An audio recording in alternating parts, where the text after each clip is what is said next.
Seventh Pay Commission new update regarding dearness allowance for central employees will be zero or will get 54% dearness allowance.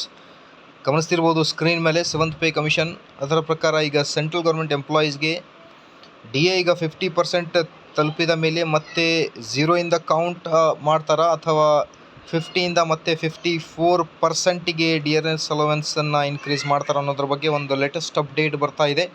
ವಿಡಿಯೋನ ಕಂಪ್ಲೀಟಾಗಿ watch ಮಾಡಿ and also request please ವೀಕ್ಷಕರೇ like share and subscribe to my channel.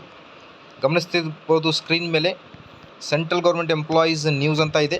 So D A central ಗೌರ್ಮೆಂಟಿಗೆ increase ಆದರೆ state government employees ಕೂಡ increase ಆಗುತ್ತೆ. So ಹಾಗಾಗಿ ನೀವು ಕೂಡ ಈ ಒಂದು ಇನ್ಫಾರ್ಮೇಷನ್ನ ಕಂಪ್ಲೀಟಾಗಿ ವಾಚ್ ಮಾಡಿ. Not good news for the central employees. The data of dearness allowance has not been updated in the February 2024. This has created a situation of confusion.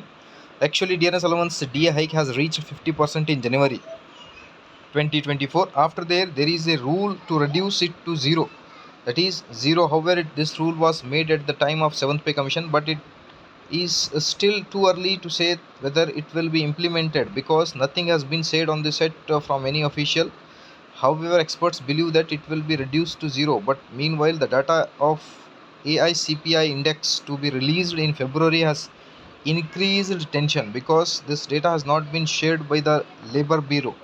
The data for calculation of dearness allowance was to be released on March 28, but it was not done.